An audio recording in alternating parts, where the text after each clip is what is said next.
Welcome, everybody. Windy City Savage. We are back right at ya. You already know what time is it. Co-host, introduce yourself. Ladies and gentlemen, it's me, the Pointy Man SG3. How y'all doing tonight? Go ahead, host. Kick it And off. with that, you already know it comes down to the news, worthy week that we have today. That acid does, man. Yep. So let's put it this way. We already know tonight was the night that Monday Night Raw collabs. Alrighty, sorry about that, guys. Technical difficulties. As we're about to announce that WWE goes to the upside down world. We hit that world as well. So put it this way. We opened up Monday Night Raw with the theme of Stranger Things. It was a little unique and all, right off the bat, we do got a comment. Raw just wasn't strange. It was. So let's get to that. Okay, so right off the bat, we get the Stranger Things themes, the collabs and all that. We see the cars, we see the slime and all that other stuff, Back now, tentacles, you call it. I guess. I don't know what you call it, but we've seen the stuff. All right, so I got a little faith. I'm like, oh, okay, maybe tonight's going to be pretty good. And guess what? Tonight's their Homecoming on Netflix. So right off the bat, I'm like, we have to get some good action, good storyline, and we're going to get some themes tonight, some Stranger Things themes. And we didn't get none of that shit. So, I mean, they shouldn't start with the promo. Yeah, so regardless, that promo was trash too. Michael Cole and Corey Graves opening up. Like, it set the tone, but it just didn't give me enough to, to really get excited for. We did get a kickoff with Io and Rhea Ripley versus the Kabuki Warriors for the Tag Team Championship. A decent match, back and forth. It was pretty good.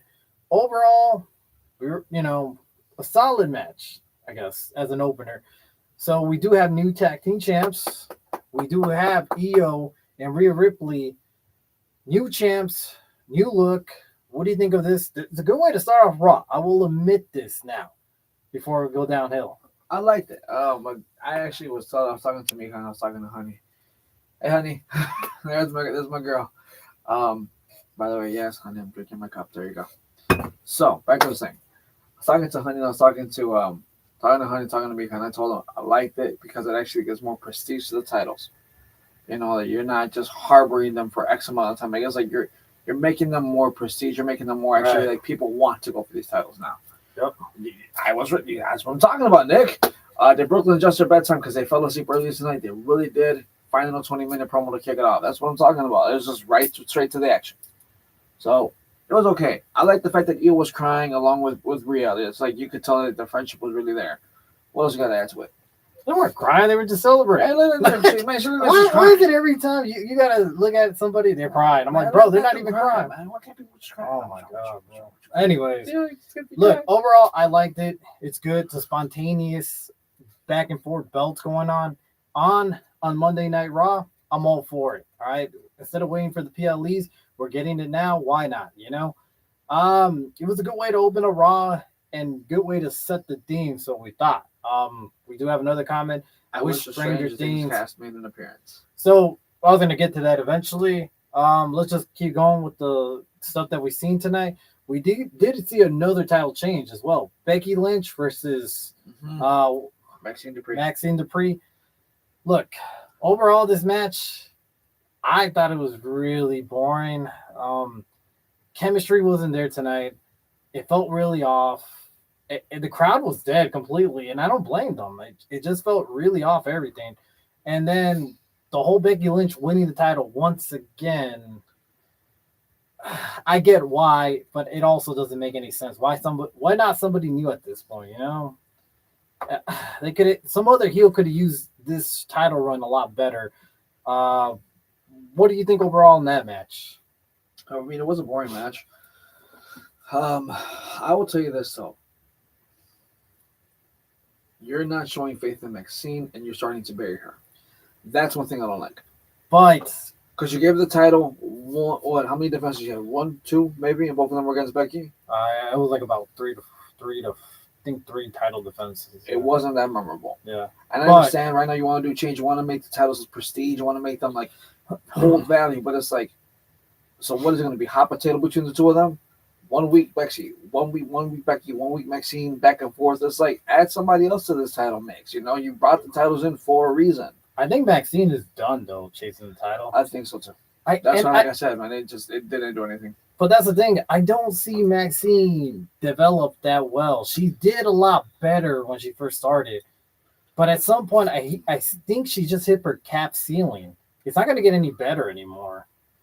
I understand why. I just don't understand why they couldn't give it to someone else that needed it a lot better instead of Becky Lynch. That's what I just don't get. I really don't. It's like your safety blanket. Like, oh, when things go bad and we made a mistake, let's just put it back on Becky real quick. You know? Nick had 2 comments. I think Maxine got to be grateful that they gave her this spot because this was as good as it's going to get for her. Exactly my point, because she's not that great in promos. She's not a great wrestler. She got him better, but not to the point where she's not gonna put C's to B average matches. She's lucky to even get C's at this point. Yeah. But think about it. Who would you want WWE to have the IC title heading into Mania? It would be Becky, and I understand that. I completely understand it. MIP is Maxine. MIP is Maxine. Well, look, overall, I still think you could have called someone up. We could have done so much things tonight. Surprises wise, we could have done so much things. We really didn't get no surprise at all. Most improved player. I don't say it's so improved, but a lot better than she was. That's what I'm saying. She was, yeah. Yeah, I don't think it's still enough to put much of a title run on her, personally. Could have done a lot more justice to someone else. You could have put up a Judgment Day. Yeah, well, I guess you could have put it on Roxanne. Nah, you could have put on Liv. But Liv's going after the... Oh, yeah, right. Yeah, Roxanne, yeah. Roxanne. That's fine. I would figure out Roxanne a lot better right now because they're trying to capture all the gold. Raquel is... Oh, so we did get another segment with Raquel and Stephanie Vaquer. Twice. So it looks like Stephanie's rocking in a boot and all.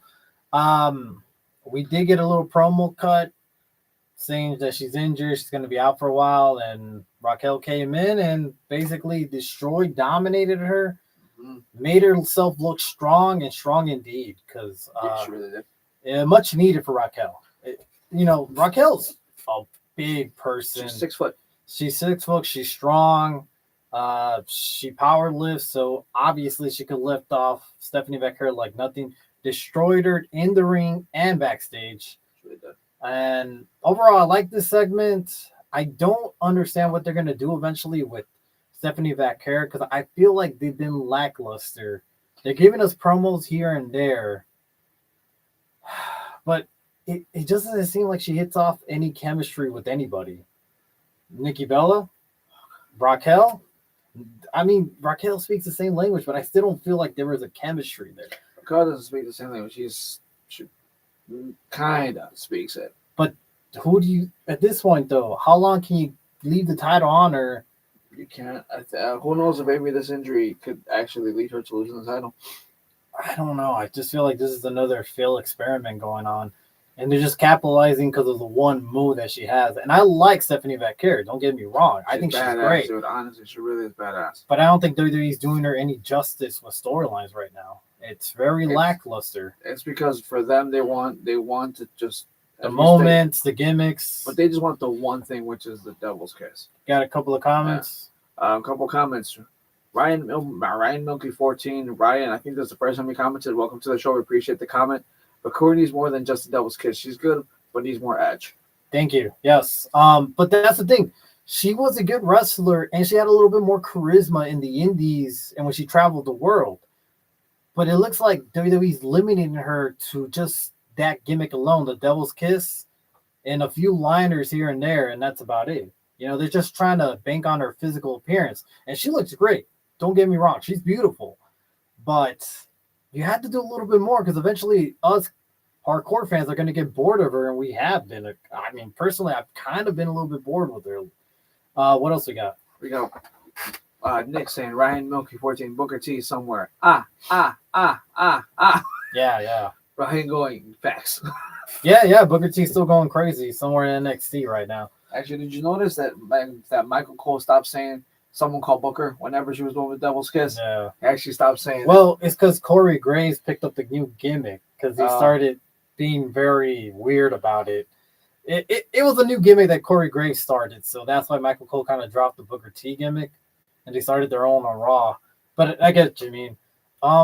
We also get another segment between Gunther and AJ Styles, and this time we got AJ Styles being a little bit more confronted Gunther and slapped him. And then we got a face-off to the point where they met backstage, Yeah. and Gunther demanded a match against AJ Styles, and Adam Pearce told AJ, guess what? You're facing Gunther next week. In Berlin. We got that real soon. Which is awesome. I like it. But so there was a lot of rumors that Gunther was going to retire AJ Styles. Do you think this is what's going to lead to it eventually in the future, or if this is just a one and done? No, it's going to lead to it in the future. So Listen, dude, if you want to do it right, honestly, if you want to do it right with this, so have them, if you want to have them, like, go 3 times, right? But space out the matches, because again, I think at this point, it's AJ Styles has until the end of the year to wrestle. So at this point, space them out and don't just jam pack them all the time. No. So it's like you do one right now in Berlin, you do one in the summertime, and then in the fall, like, you know what, guys, I got one more. I'm gonna just call it quits, whatever, blah blah blah. Here comes Gunther. You know what? We're 1-1. Let's go. The rumor was that he never said he was going to have a whole year, though. A lot of the rumor was that supposedly his last match was going to be at WrestleMania this year. That's the rumor, but who knows? It could extend. But they just keep saying 2026. Even he said 2026 is my last year. He never actually gave like an official date when it actually is done. So who knows? He did say WrestleMania first and then changed it to 2026. So that's where I'm like, it goes back and forth in that one. A couple comments though. Nick, Ryan, great to be here. I'm doing the rounds looking for new wrestling friends. I think I found them. I like you guys' vibe. Just something like, thank you. Honestly, that means a lot. Thank you very much. We appreciate it. Appreciate you, sir. Saints View Entertainment, phenomenal channel. Thank you, brother. Hey, you know what? The phenomenal one. Thank you. Ryan, I'm in Scotland. By the way. It's 5:14 in the morning. The things we do to watch wrestling live. So 5:14 right now. So that means 3 hours ago at 3 a.m. you watch Monday Night Raw Stranger Things edition. That's crazy, dude. But that's the time wise difference. Yeah, literally. That's a hardcore fan for you. Literally. Sean said good show.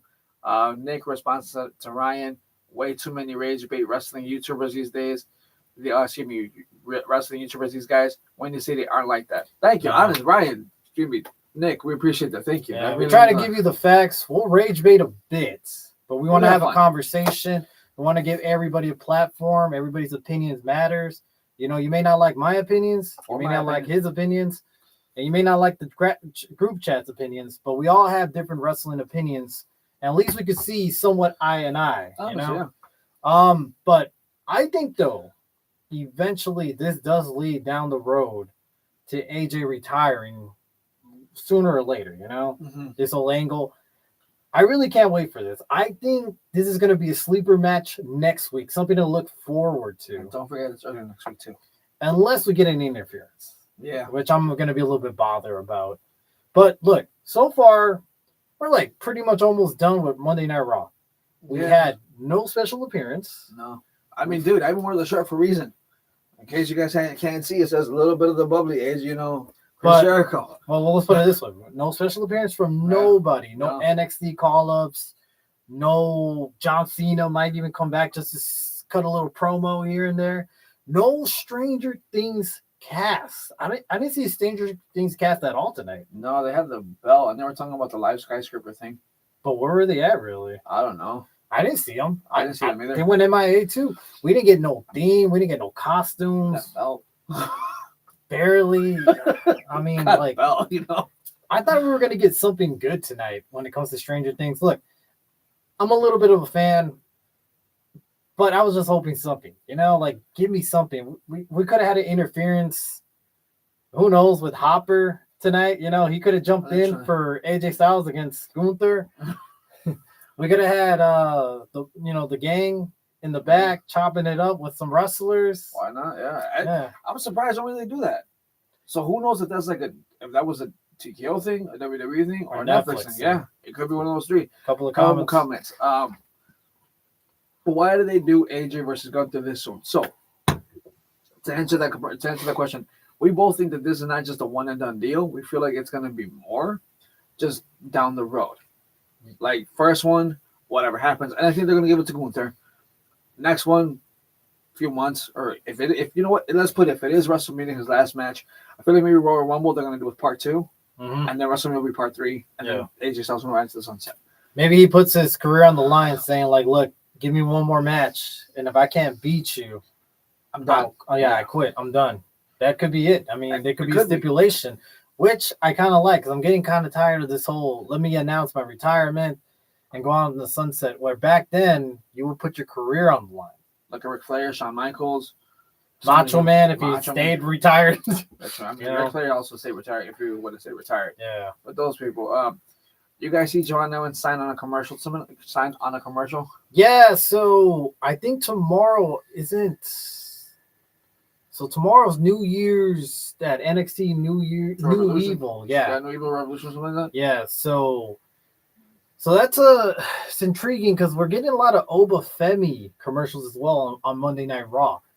That to me tells me that Obafemi is about to drop his title tomorrow because he does have a title match in the main event, and I feel like he's gonna lose his title, and I think they're ready for him to jump to the main roster now. Because I don't know, personally, that's my opinion. Go ahead. Speaking of super random, but one more from actually, it's okay. I did not see that Javon Evans signed on the commercial. Javon Evans did sign his Raw contract during the commercials. Did you guys miss that? I seen it commercial free on Netflix International. Really? See, so I don't think it came out. We don't have commercial free. I mean, we don't pay for that type of premium. That's on a premium level that I'm not willing to pay. But I think over there on your side, you guys get all that commercial free Nick already. gets VPN. That's why. That's why he saw. Yeah, dude. I don't remember seeing it at all in any of the commercials they talked about. That's one. Two, though, I was actually going to bring up another name when you're bringing up call-ups.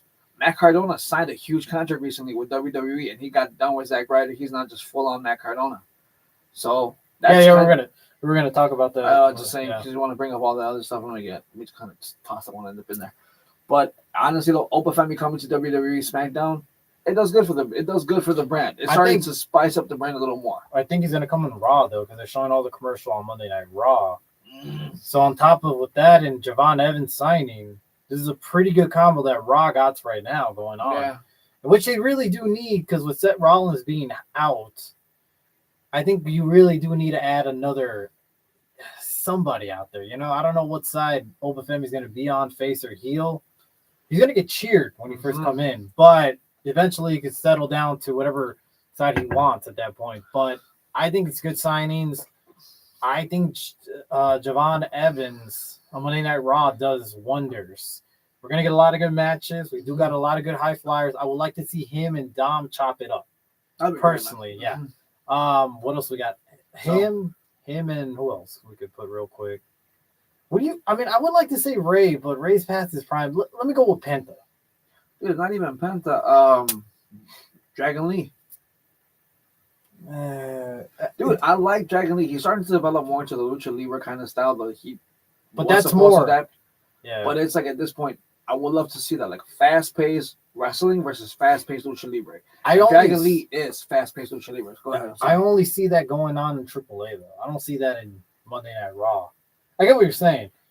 I would like to see that, but it's only going to happen in AAA. I don't think it's going to be put on primetime Monday Night Raw because they don't see Dragon Lee like that. Which sucks, unfortunately. Yeah. And if I was them, I would like to see what he actually is. Yeah. Because honestly, dude, he's a phenomenal performer. What else we got? We got another comment by Nick. A lot of people were disgusted by it because they thought that he should have signed on the main show, not commercial. What can you do? This is WWE. They have a time slot. They have to appeal to the crowd in a way, which is Netflix. I don't understand why they did that as well. I think this is big news.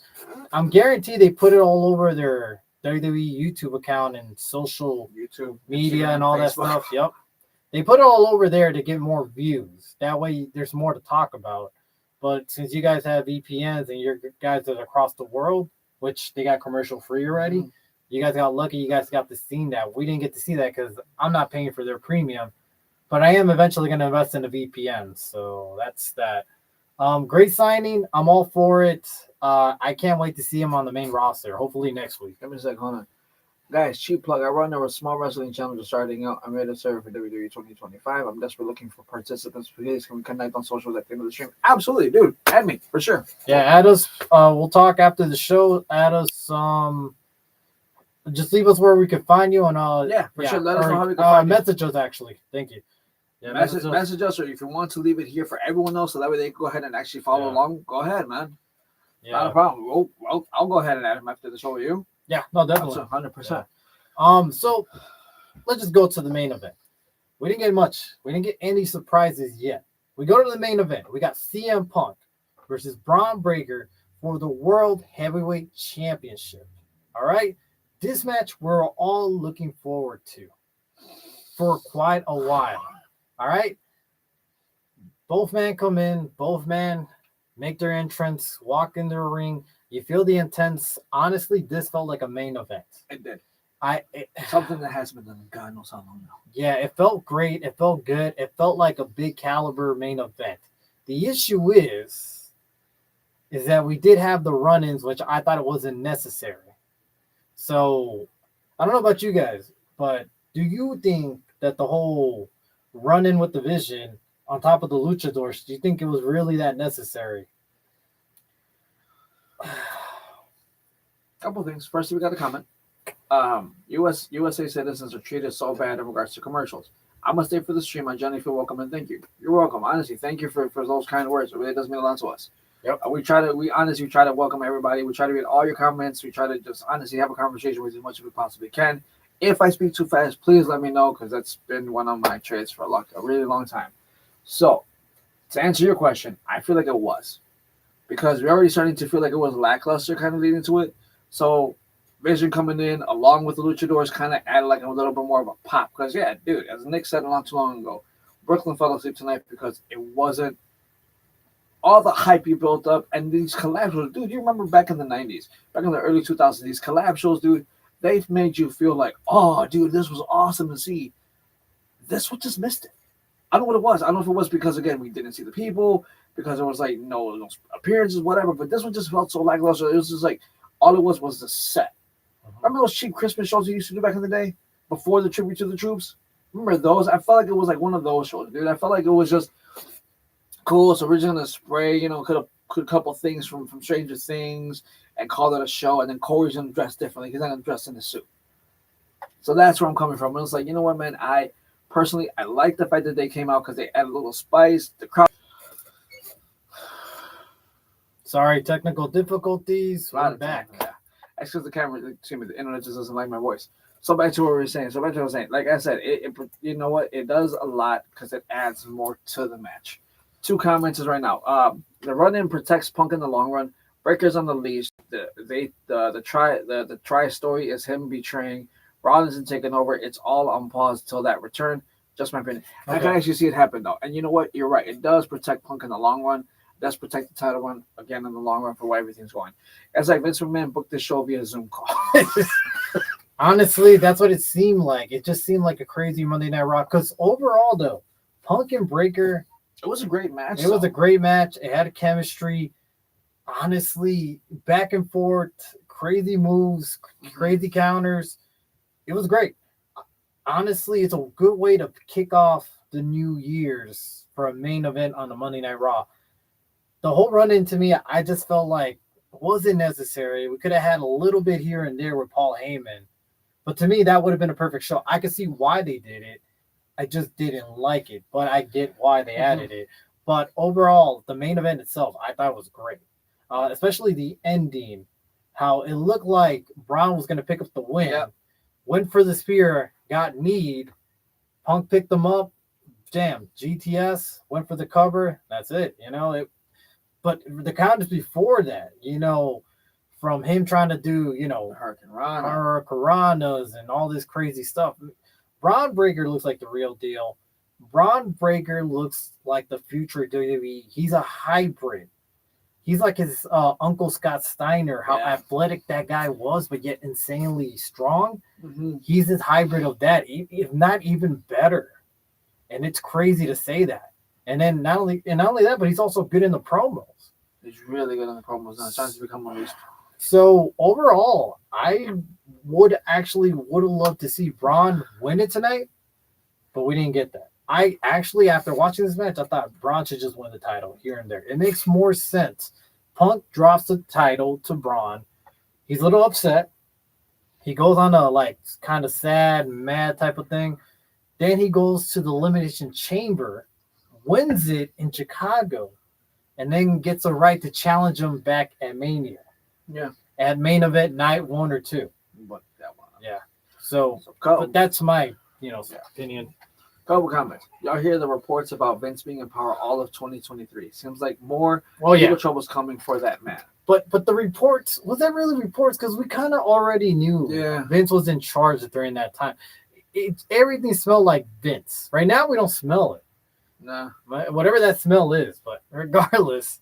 It's something, right? Yeah, it's something. But, something, right? Yeah, but we all knew 2023 was all Vince, no matter where he was at during that time. So, Braun's gear should say the now. I see that one, Nick.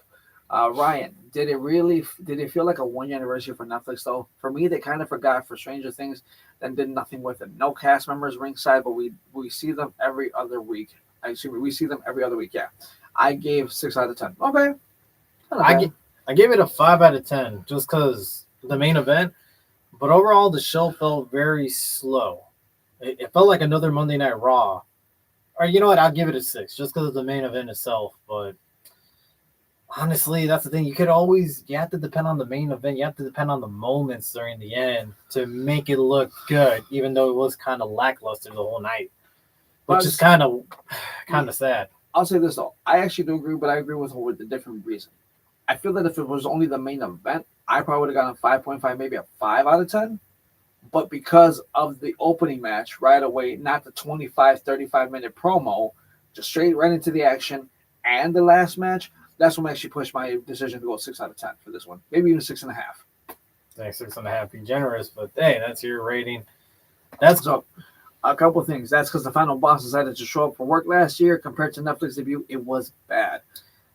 I think the Netflix debut last year was a lot better, including The Rock showing up. We did get a lot more appearance, a lot better matchups. It was a crazy first debut on any channel. Like back then they would debut on Spike and USA. It was pretty good. This year, lackluster. I didn't think it was that great. I thought it was kind of bad. I don't know about you, but I hope next week's Raw is a lot better than this. I still think they need to pick it up throughout the weeks to come because it just no sold me here, man. I had a lot of hopes to watch this collab and it just felt really lackluster. I guess I felt more disappointing. So if this was just another ordinary Monday Night Raw, I thought it would have been great. Yeah. I thought it would have been 6.5. But since it was a collab and I was expecting more, even surprises. So we thought, so there was rumors. Let's just put it this way. There was rumors that we were supposed to have Chris Jericho return. Rumors though, guys. Nothing was ever confirmed. So remember that. These are always rumors about. So you should not confirm anything until you're for sure signed the dotted line. Before Monday Night Raw, there was reports that Jericho's still in the AEW section of the roster.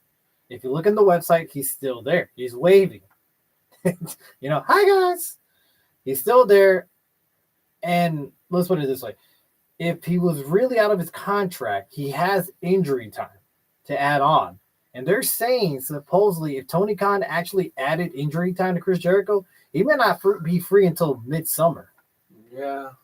So if he doesn't come out at the Royal Rumble, which is in a couple of weeks, does he really debut the WrestleMania afterwards?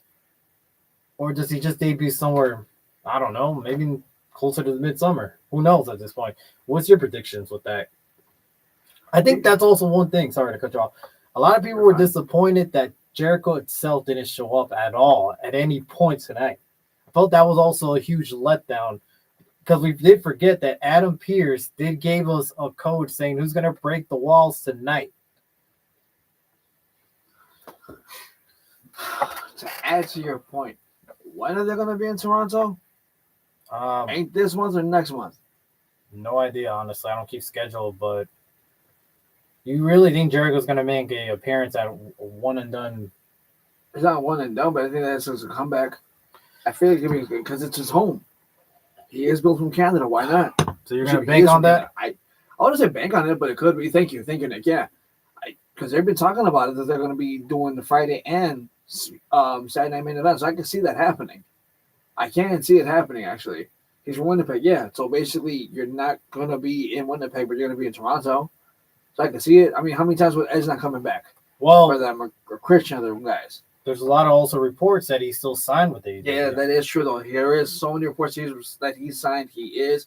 ProWrestlingTees.com still has his shirts for AEW, and he still is with them. So let me throw you another curveball here.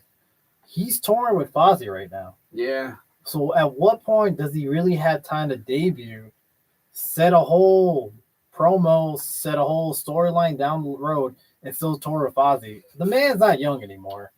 He's a lot older. I don't think it's going to happen at this time. I still think that he's still booked with AEW, and I still think he wants to commit to them for the remainder of his contract for whatever time they add it on. And due to him touring with Fozzy, it probably helps him out more. Just to recover. Yeah, because he's still doing the tour. I know they're going to the UK. Mm-hmm. And I think WWE's maybe doing some shows out there. So that would be intriguing. To see what happens over there. We have to look us on socials, guys, before we realize it. That one fan video said everything crazy. A few comments. A lot of comments. Thank you, guys. Honestly, thank you. From me, from him. Honestly, we really appreciate the comments and the conversation. It keeps us going. Number one, we had Roman versus Solo and Seth versus Punk talking about the debut from Netflix last year. Yep. This year we had Mexico versus Becky. It's Nick. Fuck. Ryan, Gunther versus Styles should be good. I feel like it's going to be a great match because that's kind of where AJ Styles always shines against the bigger, powerful guys. But here's the thing.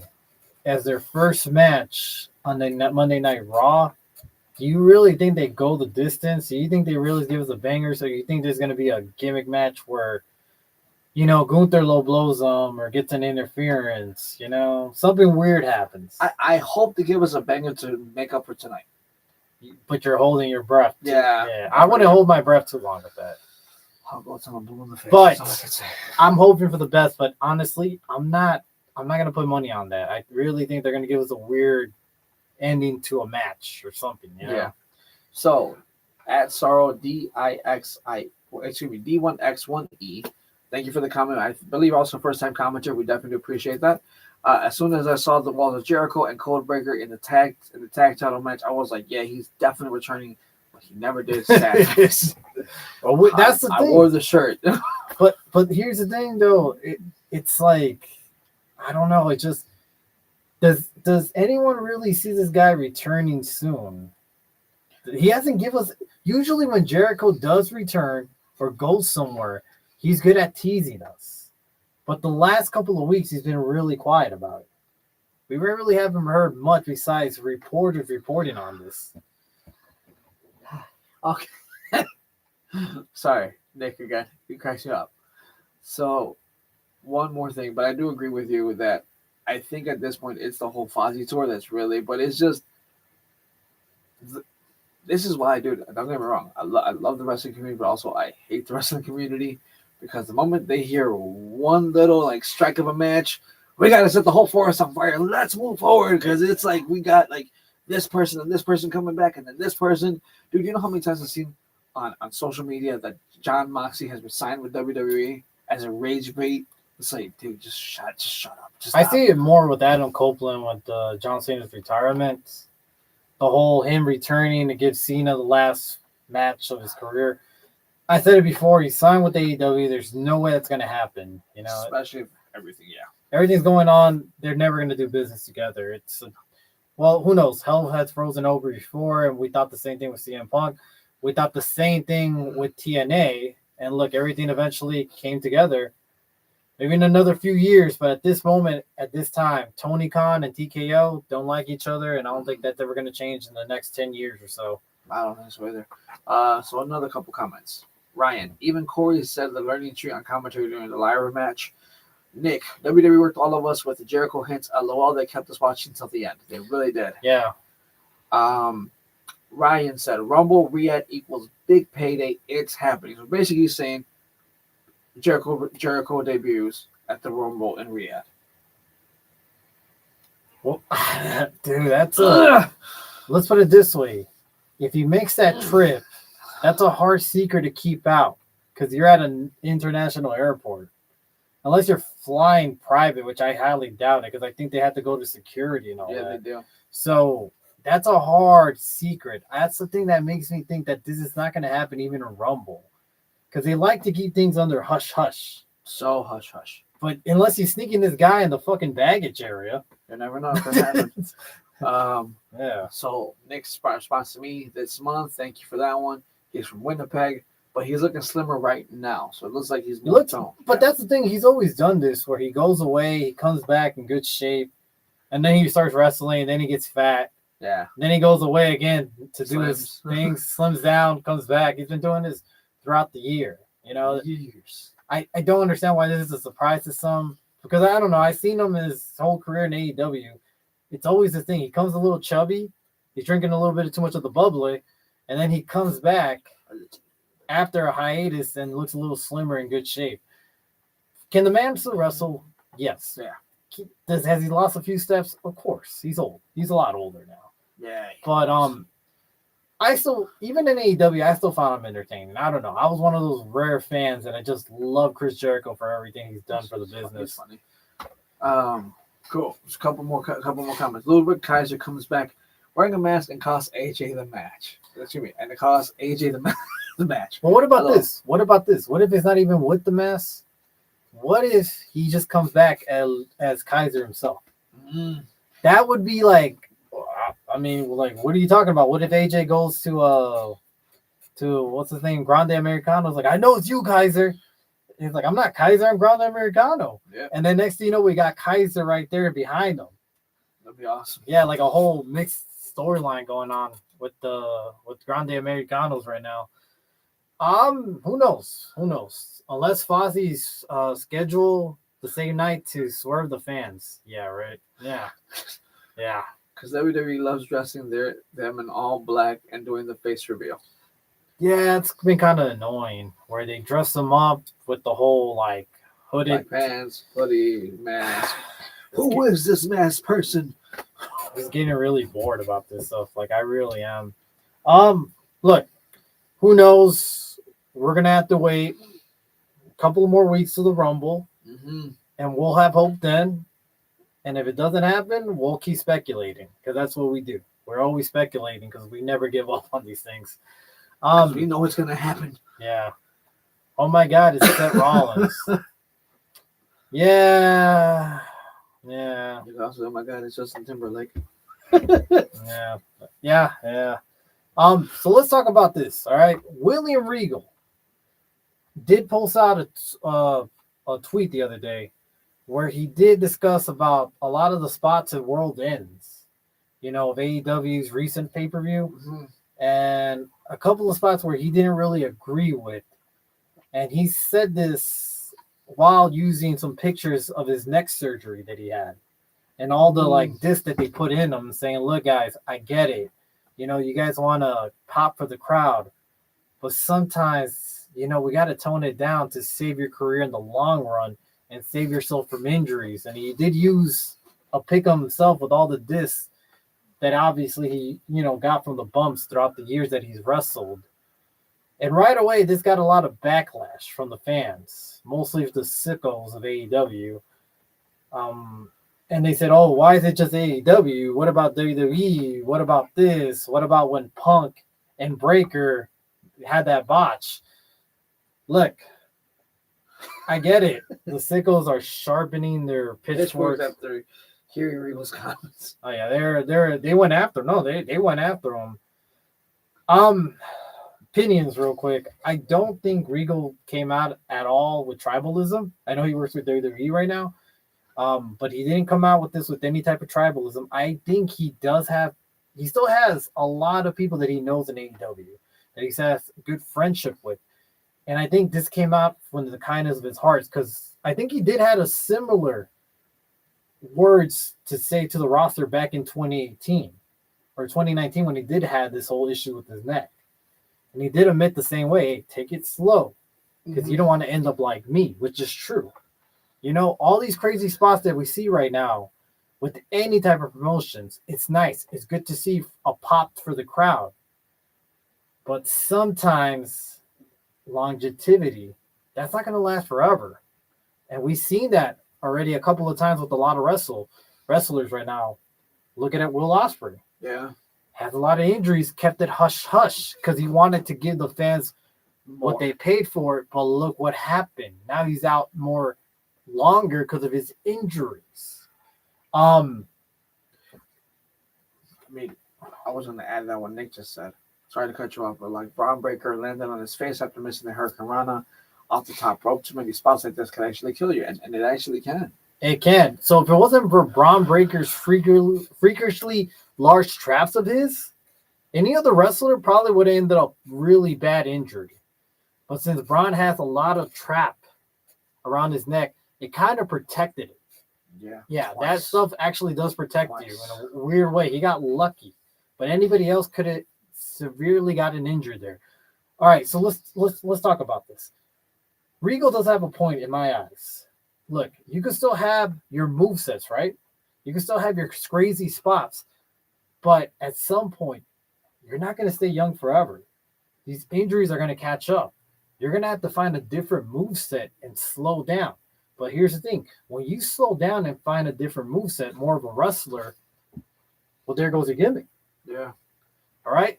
So let's talk about one wrestler that was in a similar situation years ago in the 90s. Let's talk about Mick Foley. Mick Foley was known to be hardcore.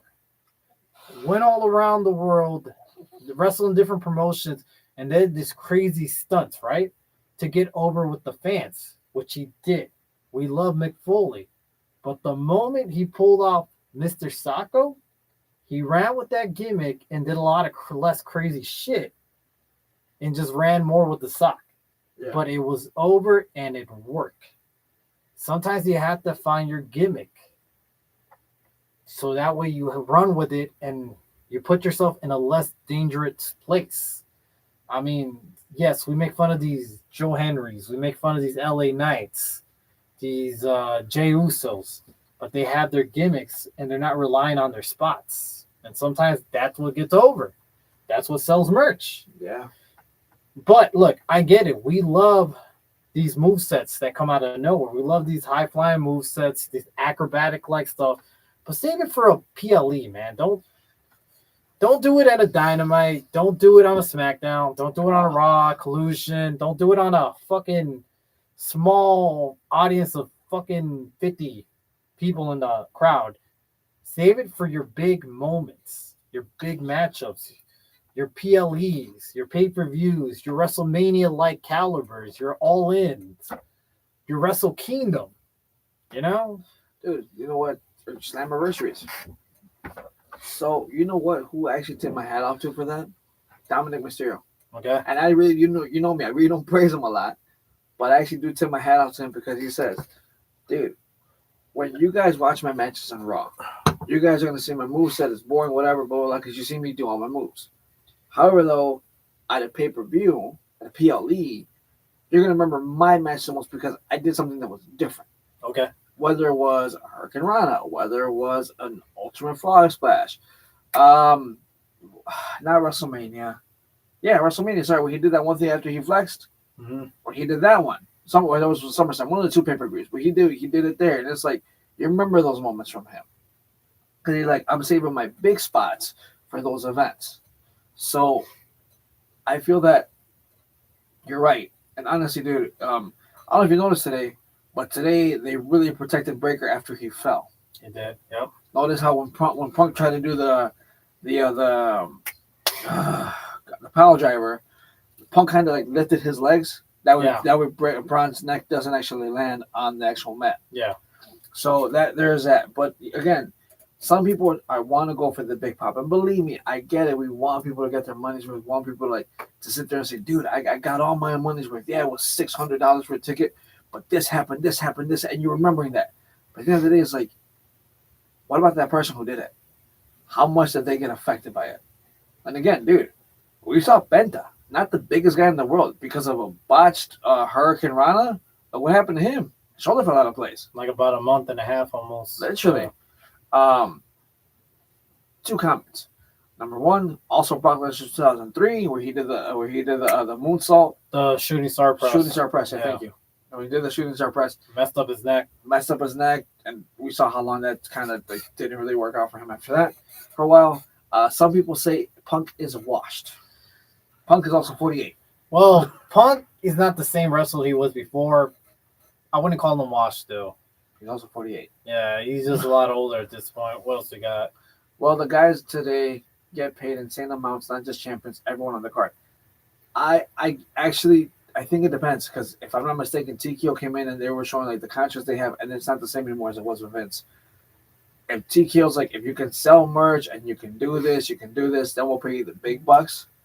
But if you're like a mid-carder who no one really cares for, you're only going to pay, I think, like $75,000 or $100,000. Like, you're not really making a lot of money if you're a mid-carder. Well, the reason I would only agree is because TKL is charging like a ridiculous amount for fans to go and attend these shows. Literally. Oh, so yeah, how about this? Speaking of fans, we had this last week.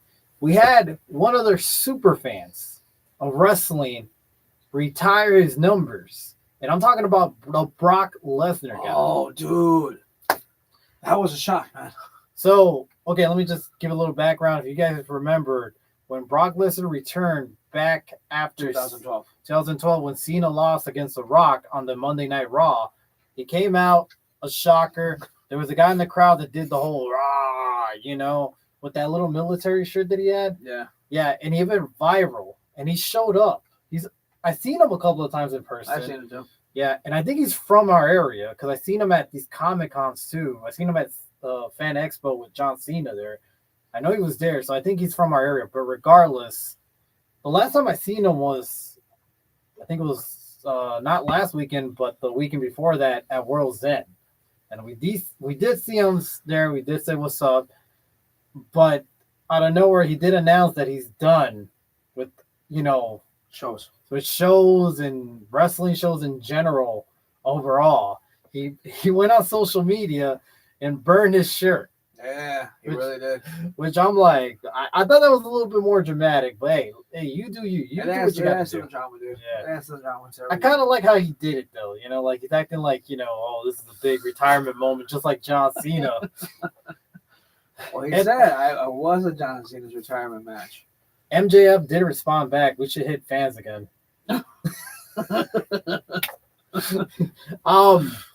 Look, I'm gonna tell you this. I don't blame the man. Things are expensive. Yeah, I think it comes down to I can't afford this to be front row anymore. Because if I'm correct, I remember there was a report one time at Las Vegas, WrestleMania, last year, that he missed out on the Monday Night Raw because he was trying to get tickets for cheap, and he missed the deadline. And he stood out there, and they asked him, like, what happened? I can't get in. I can't get good tickets, so I'm not going to attend tonight. And he was all, blasted on social media for that night. But, dude, those tickets, they're insanely expensive. Unless you're making really good money, the average man is not going to be able to afford these tickets. The average family, good luck. You're going to watch it at home. The average man itself, to attend it by himself front row, it's going to cost you a lot. I don't blame the guy. I don't blame the guy at all. Look, I think he'll come back one day. I don't think he's fully retired.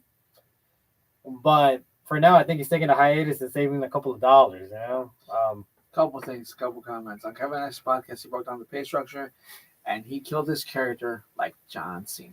Yeah. Yeah. That Gunther show, though, was funny. It's one. Two, though. Speaking of trying to get tickets at cheap prices, that's me right here with the SmackDown where AJ Lee came back. So You saw that story, bro? I'm still on the story. Oh my I'm God, heartbroken, bro. Hey, let it go already. No, What happened man, last it year? hurts. It hurts. Look, let's get into some pretty good news. Dynamite. Mercedes Moné is no longer your TBS champion because Willow Nightingale is your first time, 2 times ever TBS champion. It's crazy that we saw Mercedes Moné getting dethroned After a long time. for the New Year's, basically. She's already losing titles little by little, but like I said, this is her start of her downfall into the New Year's, which in my eyes eventually will lead to her winning the Women's AEW Championship this year at some point. To whoever holds it at that moment. What do you think of that? It's, you know what? At this point, it's you build her, you're destroying her little by little, making her like lose confidence, all that other stuff. Making her go crazy. Yeah, making her go crazy, and then eventually she gets back what she's the biggest prize she's been trying to get back. When she's at her lowest, Yeah, and has nothing to lose, she's gonna fight for her life to finally get gold once again. And I feel like if they play the storyline right, this could be a really good storyline for the future. I like it. I like Willow Nightingale becoming TBS champions once again. I think she has a bright future ahead of herself. Mm-hmm. I think she's on the right company, and I think Tony Khan really likes her because she has won a lot of titles. She's main evented it so many times. I think she's in the right spot at the right moment for this whole TBS reign right now. It's a great way to kick off 2026 for AEW right now. Hey, you know what? If you think about it, all the heat right now that's on Mercedes winning for this, it's gonna keep bringing eyes to the product. So it's good. It's good overall. I liked it. We got another comment. We got 2 more comments. Yes, Nick Russo's back, bro. I tell you, bro. 2026 is the year I'm canceling my podcast, bro. WWE is so cooked, bro. They did not take my parking lot brawl idea, and now the ratings are on the dump, bro. Okay, it's funny. Ryan, my last event was AEW All In Wembley 2023. Oh, wow, that's awesome. It's been too expensive since then. Yeah. It's been a lot for wrestling fans to attend because you got to take in consideration. You got to pay more than that. Plus, if you want merchandise, good luck on that. Parking, food, everything. Yeah, honestly, drinks. I stopped attending just because right now I'm taking a hiatus too. Like I said, like I always tell you guys on the show, support your local wrestling independent shows. Usually they're a lot cheaper. Only a few dollars and concessions and all that, even cheaper. Or euros in your case, Ryan. Yeah. Sometimes you get to meet really good wrestlers that are no longer in WWE or AEW, or maybe they're in AEW and they're just out there touring, and you get this meet and greet for a lot cheaper than spending an arm and leg somewhere else, But overall, it's just been pretty crazy with the prices and all. And if a prediction is going to happen this year, I'm predicting TKO prices just go up. I think so too. It's just getting pretty bad, and I don't think consumers here are ever going to win TKO. That's for sure. They're not. Did you see that they actually plugged in Elimination Chamber for tonight for Chicago? Well, one of the commercials was that. Well, I mean, eventually it's going to be the next PLE, so they have to sell. Because think about it, the next one's in Saudi. I don't think anyone from the States or from the UK. Yeah, or from Europe. I don't think anyone from anywhere is going to go to Saudi at this point. It's expensive for us. It is. There is no way we're going to attend Royal Rumble Saudi. So the next PLE they have to promote right now. So let's talk about this too. All right. Let's talk about a retirement man. A guy who retired the other day. Hiroshi. We give his flowers, man. The man did it. The man made it out. Retired at Wrestle Kingdom 20. A hell of a match against Okada. Back and forth, his old rival. Back and forth all night. Honestly, this was a classic. I did miss the whole card, but I did catch the last match. What a hell of a career, man, that this guy had. So when they announced his retirement, it was around the same time that Cena did. So there was rumors that going around that maybe they're going to work something out with WWE. But now with Cena, but with his old friend, Shinsuke Nakamura. Mm-hmm. But for whatever reason, WWE didn't allow it. Because it looked like Nakamura was all set, all on board. But when the time came, we waited. And we got down to Wrestle Kingdom. Mm-hmm. And we had a really good match between Okada and Hiroshi. And it went back and forth. It was pretty good until Okada hit the Rainmaker, sealed the deal, and went for the win. You know, you go out in the sunset that way, that happens. But notice one thing. No one complained about his retirement here. Real quick. It was a pretty good, solid match, a pretty good, solid show, and a pretty good way to put him on top, regardless. Because in the end, he had all his friends come out to give him his final flowers. You had Kenny Omega. You had Will Ospreay. We had a Jay White that we haven't seen for quite a while. How long? Yeah. We had... and the Young Bucks also come out? Who? The Young Bucks? No, they didn't come out. We had a couple of his friends. We didn't have Nakamura, though. Mm-hmm. And we could tell that there's some issues going on that it still doesn't work want to work with New Japan, but I felt like they should have let the man at least appear. Or in the crowd or something. We got a couple of quick comments. We got a lot of comments.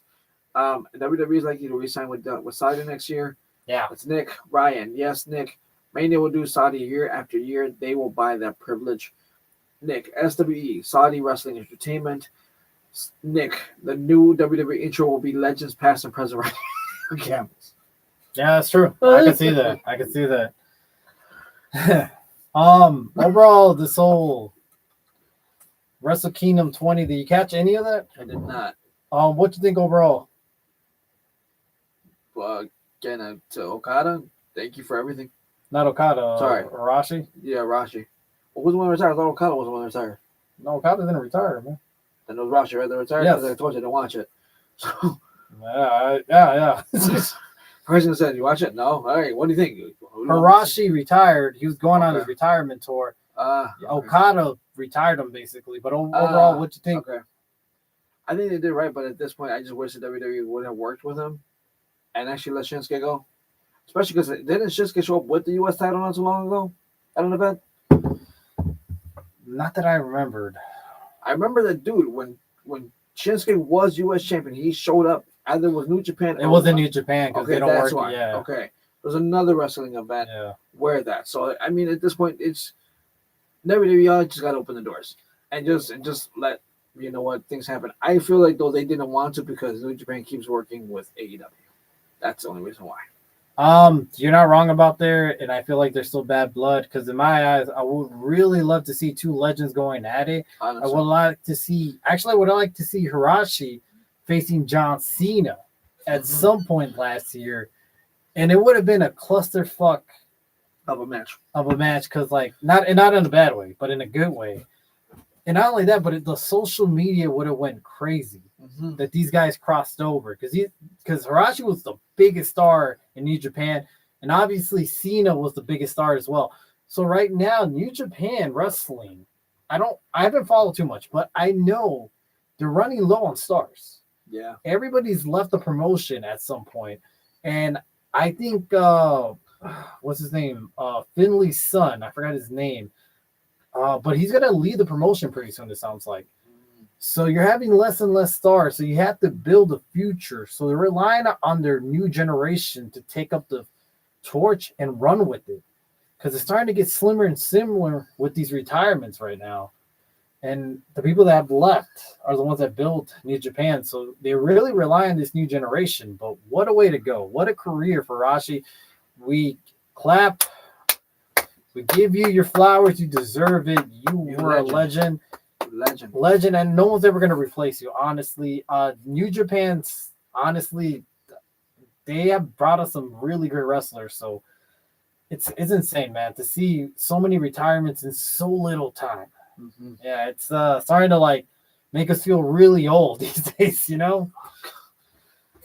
Another one. If Vince were booking, he would have made Hiroshi the big bad foreigner and have all the American scene go over.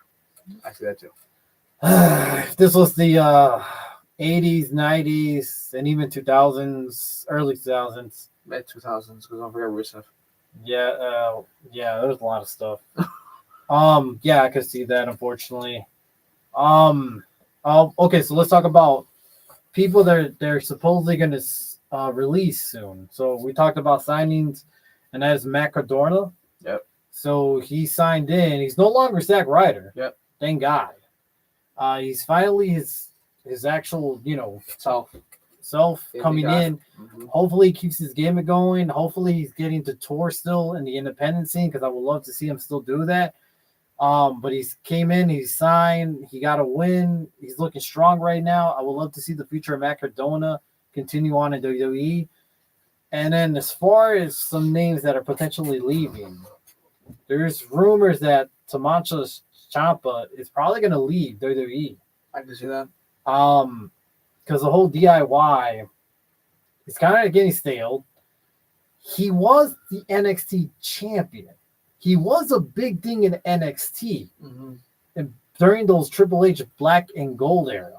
He was one of the biggest guys there. So I just don't understand how you dropped the ball with this guy. This guy was supposed to be basically the next Triple H. Yeah. So I don't know what happened, but the mighty has fallen. A lot of those guys from those NXT black and gold era fell down badly. What else we got? Can Joe Henry leave too? I know Nick doesn't like Joe Henry. I don't know why. It's because he doesn't believe he doesn't say his name enough. I mean, I don't think he wants to say his name. That's the issue. You don't believe in Joe Henry? Is that it, brother? So what about this? Let's believe another rumor. This one, I could see it being about 80% true. Bailey. Bailey, it's been rumors to leave when her contract expires and potentially join AEW to be with their best friend, Mercedes Moné. They actually have a really good relationship together. Yeah. And if you look at, so let's put it this way, there's some clues here. Look at WrestleMania last year when Bailey did cut the promo on, I've been a good sport. I've been, I took one for the team every single time. But when am I going to get my dues, Yeah, I'm always there to help. I'm always there to, be a good soldier. But when it's in my time, she did cut that promo, which made us think that it was a work. But was it? Honestly, was it? And then we found out later on, too, that she had some issues. And she's looking like, little by little, WWE doesn't have nothing going on for her, really. Because she's getting pinned. She's getting taken pin after pin after pin. Mm-hmm. She's becoming, to me, the next Natalya. Naturally. Why would she stay with WWE, in my opinion, besides the check? Her dream. That was it. But she did it. Yeah, that's one of the things. Like, you would stay there for the dream, but at this point, it's like, if you feel like you're not being used by your dream company, it's like, you know what? I think it's time for me to pack my bags and go utilize my talents where they're going to be valued a lot more. Do you think a new scenery in AEW would do wonders for her? Oh, fuck yeah. Do you think that this would pop? Bailey, regardless whether she's a hugger, whether she's the bad woman, whether she's just neutral, whatever, the answer here, all that stuff, the role model, all that stuff, dude, Bailey makes it work. And it works well. But I feel that, and this is what I don't like about WWE like this. Unless your name is Charlotte fucking Flair, I'm sorry for it, but it gets annoying to me.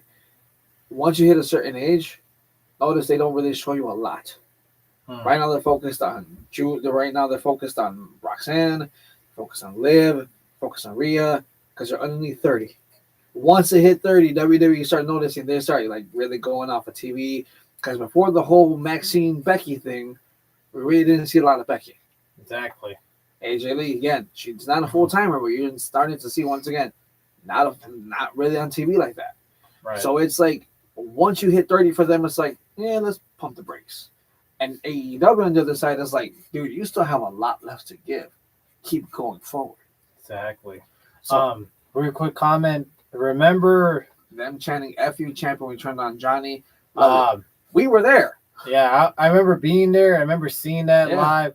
And I remember that was crazy to see when he turned on Johnny wrestling. It was honestly, Ciampa was peak NXT. I don't understand how Triple H himself fumbled on hhis creation. Ciampa was supposed to be the next megastar, and I get it. Vince didn't see that in him, but once Vince left, what was the excuse now? He just kept DIY just because he knows these guys. They needed a job. I want to just keep them happy, but Ciampa was a lot in NXT. Really Ciampa was supposed to be the next big call up. I felt like Ciampa was robbed of that. I don't know. We could argue on and off about that. I was a big Ciampa fan. I don't know what happened there. I don't understand.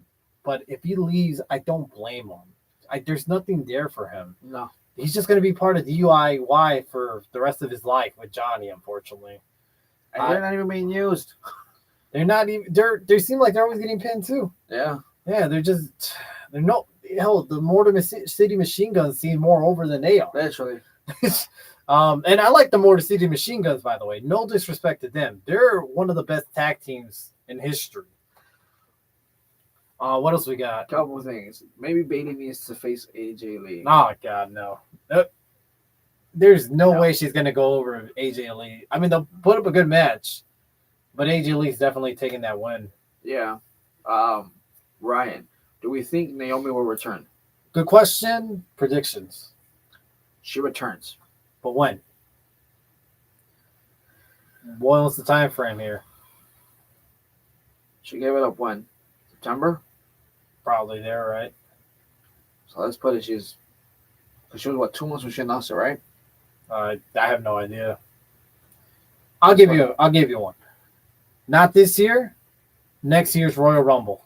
I was gonna say either that one or Survivor Series. Yeah, that'd be crazy. War Games. Like, it's good. Unfortunately, WWE's gonna have another War Games. Let's be honest here. And we don't like it, but they're gonna have another War Games. Naomi's gonna be that fifth person. I don't know. I would say you're more fucking Royal Rumble because I feel like that's when they always do the returns, basically. Yeah. But I think by sometime closer to the end of the year or the beginning of the year, we'll see her return. Yeah. What else we got? You know what's funny? WWE needs more talent, yet there are so many talent that aren't being used. That's true. And you know what? AEW is the same way. That is true, actually. Yeah. 100% agree. I think they have a lot of unused talent, but they keep signing people. That way, the competition Doesn't sign them. and that goes for either or company. It's stupid. It really is. Just gone 6 a.m. for me. Oh yeah, Sleep's just overrated. gone 6 a.m. Ryan, thank you. He basically not sleeping. Yeah. Appreciate you. Wow. Thank you for this. Forgot to read the comment. I apologize. That was my mistake. I apologize wholeheartedly. Another one. Please no more board games. Board games, snore games, snooze. Yeah. That's Yeah. funny. Look, I don't know, man. I just feel like Bailey does need a scenery change. So is Ciampa. Because they've done everything with Bailey. They done character changes. They've done heel runs, face runs. They've done everything, dude. There was a rumor, too, that Anna Jay, I think it was Anna Jay's contract was supposed to expire. And some people were saying she might be NXT bound, but I'm not too sure about that. I'm still depending, but I don't really see that being true. I feel like, let's put it this way: most of the people in AEW, I guess besides Jericho, that's debatable. Most of them are pleased where they're at. Yeah. Can you really name me one guy that might jump ship at this point? It's hard to slim down. So, kind of funny you brought this up. So I was on Instagram this morning, and it showed that maybe Mercedes switches ships. I'm like, she's not gonna jump to WWE, dude. No, that's a different She's Mercedes. I know what you're talking about. Really? Yeah, that's not the same Mercedes we're thinking about. That's I forgot her name, but that's Mercedes something.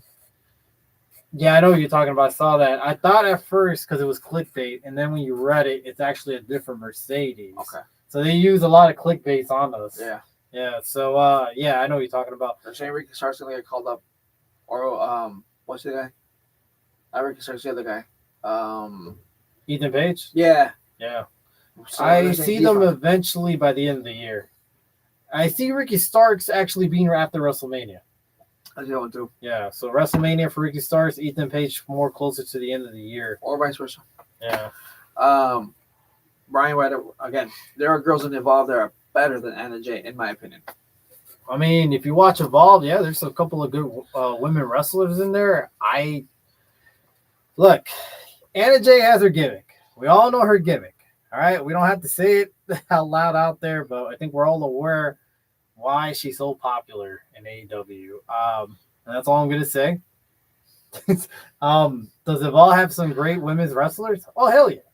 I don't watch too much Evolve because there's just a lot of wrestling to watch. But yeah, Hold on. That's Ryan just dropped the mic here. Tony Storm's in WWE before 2028. I'm sorry, I don't see that. She was in WWE for a bit. She hated it. She even said it. I hated my run there. And she was the one that asked for a release that said, look, you got to let me go. I'm tired of this. She demanded the release. She got out. And right now she's doing the best work that she's done. And honestly, to me, Toni Storm is one of the best women wrestlers we have in this era. I mean, I think anything she touches turns to gold. Black and white. Or black and white, I guess. I don't see her going back to WWE. She asked for her release. She wanted out because they didn't know what to do with her. If she's allowed to have her gimmick, which the thing is, someone already has her gimmick in NXT. And that's her friend, Mariah May. That's really... Mariah May is basically Toni Storm 2.0 right now. I mean, that was her protege, so what do you expect? I mean, she's going to take the gimmick too and run eventually. And I don't think Toni Storm really cares. I mean, no. She loved Mariah, so, but I don't see Toni Storm leaving. I see Toni Storm being a diehard. I see Darby Allin being a diehard. Darby Allin, yeah. I see Jack Perry for sure being a diehard. MJF, people think he's gonna leave. I don't know. I feel like MJF will end up just going to Hollywood. I feel like that. Yeah. I think he's gonna quit and just end up going to Hollywood altogether, and because he just seems like he has that personality for Hollywood. He's kind of like the next Rock in a way. Literally. But as well as who else is a diehard? Real quick, we know for sure the Young Bucks, Hangman. Hangman, John Moxley. I don't think John Moxley's ever going to return back to WWE. He's never going to. Hangman, there's just nothing for Hangman in WWE. If he goes there, he's going to get lost as a mid-carder. Know tomorrow. There's just some of these guys are not going to do well in WWE just because there's not their style. Look what happened to Swerve Strickland before he went to AEW, and MJF burned him on this promo recently, saying, "I love seeing you twerk for top dollar," which I forgot his name was Flop Dollar, I think. Yeah, something like that. Which in a way he was poking fun that he didn't do anything with his gimmick there, the whole group that he had going on there. They just didn't know what to do with Swerve Strickland. There was a lot of hype with him. And he did make it to the main roster for a bit, but it went nowhere. Sometimes there's a good reason why there's two promotions right now. Two big promotions. It just makes sense for some of these guys to have balances between. You know, not everybody in WWE is going to be a big star and vice versa in AEW. You know, it just doesn't happen that way. Sometimes the world has to balance itself. But honestly, dude, it's I don't know where we're going to see Jericho jump ship. You know what? We talked about this last week, but I want to ask some of the newcomers. How do you guys think about Britt Baker? Is she going to jump ship? And if she does, when? We did talk about it last week. I just want to hear what does Ryan think? We'll put it this way. Personally, I don't feel like, depending on their contract expiring, if it's this year, depends on if Tony Khan actually added on injury time. That's a lot of injury time to add on. Because she wants to wrestle.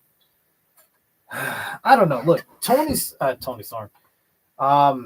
Britt Baker. That's a lot of work, though, man. Do you really think WWE wants to tackle that? There's a lot of drama with Britt Baker happen between the last couple of months that she was wrestling. What was Adam Cole, which was her being an issue with Tony Khan, her having issues with MJF. Yeah, a lot of issues with MJF was growing. Attitude problems. Her and what's her name? Thunder Rosa. Mm-hmm. Thunder Rosa had issues with her, and Thunder Rosa did say in their podcast that there's a whole group out there that goes against other women. Britt Baker's talented, don't get me wrong, but if she doesn't clean up her act in a way, I'm not saying it's all her fault. But I'm just saying that if she has that attitude problem, WWE, she's not going to make it for her. What else we got? Comments? Couple things. I don't think Britt leaves AEW. I like her, but I agree it's a sticky situation. Exactly. Right. Okay, cool. Nick chimes in. Britt Baker is still in the AEW contract until at least late 2026, and current reporting says AEW has no plans to use her. You know, at World's End, when Moxley pulled that tooth out of him, and Renee Dupree was there, and I forgot if it was Renee or Moxley during the interview said, "Does anyone know a good dentist?" Yeah. And yet nobody mentioned Britt Baker at all. I don't know what's going to happen to her. I think she's going to be sidelined. Her contract's going to expire. If WWE picks her up, it's going to be for cheap, and it's going to be under NXT, and she really has to clean her act. Look, she's young. Very young. So I think she has enough time. I think she's going to clean up her act, and I think if she does go to WWE, it's her last chance, really. And if she could prove something, why not? Why not stick it to Tony Khan? Yeah. If you really hate the guy that much, why not stick it to him? Mm-hmm. You know, we don't know both sides of the story because Britt's kind of been hush-hush. Because I'm sure there's a clause where you can't speak about it. You know, a no-speak clause or whatever Tony Khan has these wrestlers sign, basically. But there's a sticky situation. I'm not sure. I make a little prediction here. I do think we do get Adam Cole returning eventually in AEW, but as an announcer. I can see that. Yeah. Or as a commentator. A commentary, yeah. Something in some sort of capacity roles. And that's what I meant. Commentary. More of a commentary. Could be for, I don't know. It could be for Dynamite. It could be. Because you know, everybody else there is getting kind of older and they're not gonna be there around forever. So we do need a little bit more young blood. And it looks like Adam Cole's career is finished, unfortunately. I think so. So, but I don't think he's ever going to leave AEW. So it makes more sense for him to be a commentator going on to the future. What else we got? I rather Britt in WWE over Anna Jay from Ryan. Nick says, ladies and gentlemen, welcome to AEW Dynamite, baby. Actually, I think that would go over pretty well. It would go really over. Imagine him opening up AEW Dynamite. Just like that. Yeah. Every week. Bye. That would actually bring a lot of noise to the crowd and a lot of pop, too. Any wild predictions for 2026? Wild predictions. They don't have to be accurate, you know. It's just going to be wild. You know, never know type of situations. I'm going to put it this way. Another really wild prediction. We all seen... Oh, by the way, have we seen how Chad Gable looks right now? I have not seen him, no. He looks jacked. He looks fucking cut and jacked right now. I seen a little Instagram post that he posted. He looks like he's ready to come back. He's jacked up more than ever. Oh, you know, he looks like the AJ Styles Jack when he returned. I'm going to give out a crazy prediction. He finally wins his first gold. Oh, God, that would be awesome. He deserves it, dude. I don't care if he's wearing the mask, not wearing the mask, dude. I would applaud that man because he fucking deserves it, honestly. Pardon me for the curse, but honestly, he deserves it. He deserves that gold. Whether it's IC title or, you know what, even one of the main titles. He deserves that. Hell, I would even give him any of the AAA titles. Something. Yeah, that guy is overdue for a title shot. He really is. What else we got? Would love to see Mauro Ranallo back in pro wrestling. So I think JBL really did butcher that, though. I think WWE in general didn't do him any justice for like really fixing that issue. I mean, I think JBL, I think they tried, but it just didn't work out too well. I like Mauro. I thought he was great in NXT. He's fantastic, dude. And then when you put him on the main roster, honestly, fantastic and amazing. I thought it was great in NXT. The whole issue and him having mental issues didn't do any wonders when JBL bullied him. Yeah. And I don't think he's ever coming back. I really don't think he's ever coming back to wrestling. But hey, wherever he's at right now, I'm not too sure. I haven't followed him. I know he was in boxing for a bit. He just did the Jake Paul versus Joshua fight. Wherever he is, he's gonna do great. He has the voice. He has the talent. He has a catchphrase, Mamma Mia. Oh, Yeah. Whatever he goes, he's gonna do great, but I don't think he's ever gonna return wrestling. If he did return, I will likely see him more in AEW than he would do in WWE at this point. You know? If he does go to the AEW, it would be to replace Jim Ross. Yeah. JBL was always one of the. Yes, he was. He was always one of Vince's boys. That's the reason why he got away with that stuff, and he was a bully and all. And I mean, there's a lot of stories about JBL harassing people and stuff. I mean, look, I get it. Back then, the culture was different, but it doesn't mean it was necessarily right either. It wasn't right, dude. Yeah. But honestly, that would be crazy to see Morrow back in 2026. Yeah. I never gave me your prediction.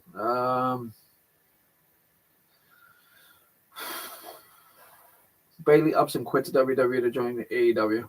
How soon you would see that happening? Summertime. If they continue with it, I can just hear just getting frustrated, just saying, I'm done. I'm walking away. Whenever a contract expires, I'll just give her that. I don't think she's going to wait till the contract expires. If they continue doing what she's doing, which is basically being Lyra Valkyria's cheerleader, and you're using her for the sideline just to put over your younger talent, I feel like she's going to get fed up and walk away. Don't forget, Mercedes did it, and then Trish did it, or excuse me, Naomi did it too. Naomi came back, though. Honestly, the only reason why I think Naomi came back was to be with her husband. Only reason why I think she came back.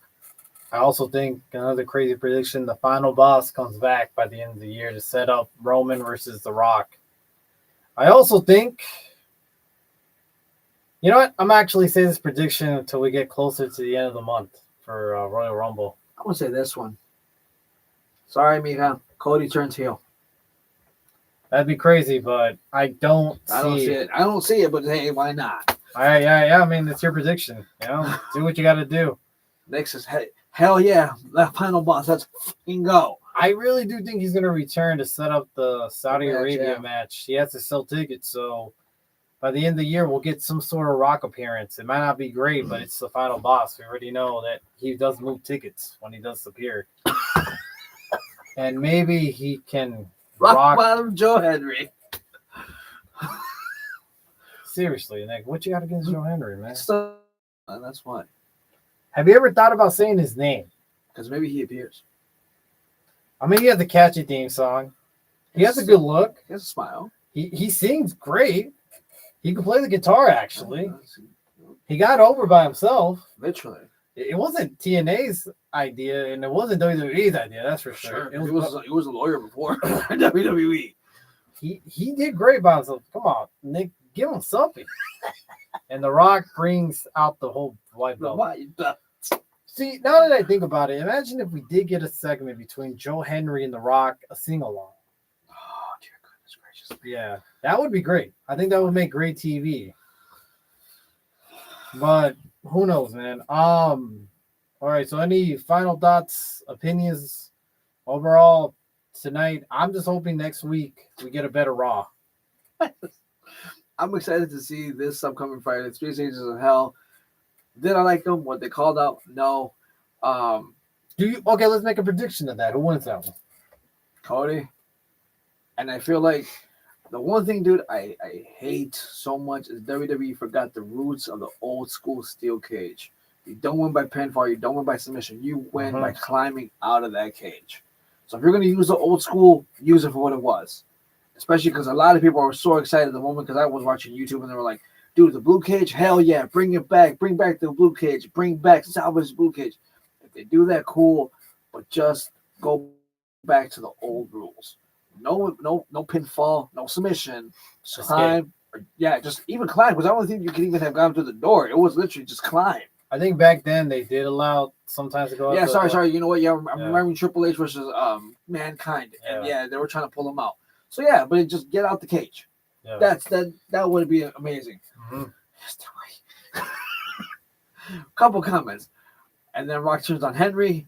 I've seen Ryan right away. I've seen Henry so many times in Scotland and Indies. He's not being used in WWE yet. I want to put Jabby in prison. Ryan again. That'll be something in prison, yeah. What if they do a spot where Drew drives Cody outside the cage and then Cody wins because he lands first? I just feel like at this point, I can see it happening. But the thing is on me is growing up watching wrestling, I remember when they would do it where there was no pinfall, no submission, no interference, doesn't matter. The only way to win was get out the cage. That's what I miss the most. Just get out the cage. Lazy booking, if they do that, I can see it. But for me, it gives me like that little like nostalgic pop. Like, yeah, they finally, didn't have to just do a pin or a submission. For me, that's why I consider myself lazy booking, which is cool. We're gonna go for the pin all the time. Yeah, I don't know, man. I just feel like this whole Cody title run has been really lackluster. Yeah. To me, really great booking would just be a title change at this point. But I already see that Cody's not gonna drop the title at all at this point, and he's probably gonna go all the way to Mania as champ, which is unfortunate because it's getting really stale, like lackluster. It's nothing really popping for Cody anymore. I feel like even the crowd's getting kind of like, besides the theme song and the catchphrase, I feel like he's starting to lose fans invested in him. Yeah. Little by little. At what point is enough for him as a babyface? I don't know. At some point, he really does have to turn heel and color his hair black like he did back then. Yeah. What else Maybe Jacob Fatu outside the cage preventing Drew from leaving, and then Roman probably takes the title from Cody.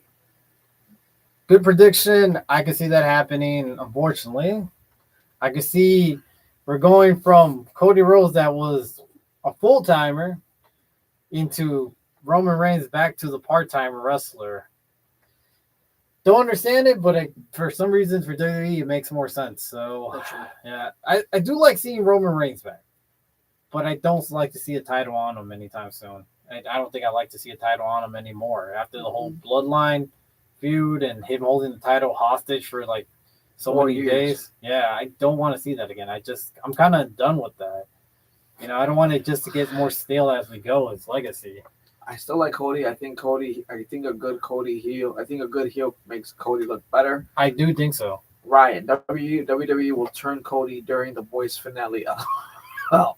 During the Boys finale? It's a show where they're comparing the guy. I think it's like a Marvel. I think it's like a DC spinoff kind of. I'm not mistaken. I've heard of it.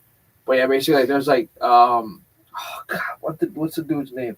It's the one where like they always do the meme where he's like, oh yeah, I'm okay. Like that smile. They're comparing Cody to him. And so like once he turns heel, that's what people are picturing Cody's turn to be, like that epic. Oh, that makes sense. Okay. Well, Homelander, thank you. Appreciate it, Ryan. Thank you.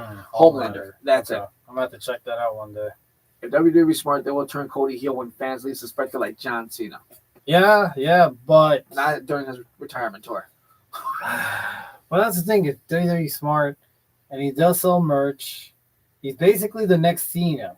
So we're at a whole John Cena type of situation once again, and we have the new Vince McMahon running the place. So he's not going to turn Cody heel. I don't think he's going to turn Cody heel in quite a while. So I have my ass off 20 years later. That's why I said not during his retirement. I don't know, man. Even if we all last 20 years later, I don't think it'll. So, man, honestly, it's been a good week of wrestling. Thanks for commenting, guys. We really do appreciate it. Like, subscribe. Tune in every Monday around, I would say, I can't give you a time because everybody's different, but tune in every Monday after Raw. When we go here live, please hit the subscribe, like, go ahead. Except for next week, though, because they're going to be earlier.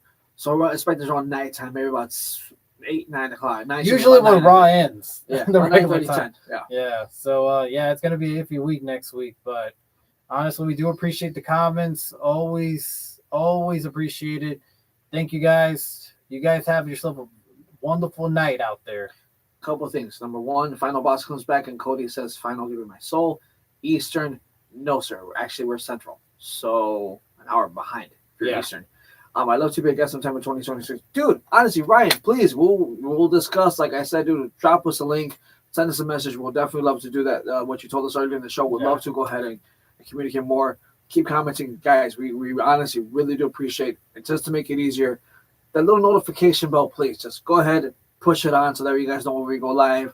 Because we have so many people with so many different time zones. We're Central, and a lot of you guys are international, so we don't know where you guys are time you guys are on. But again, we definitely do appreciate the love and the comments and the appreciation. Means a lot to us. See you guys next week. Can't wait. Have a good night.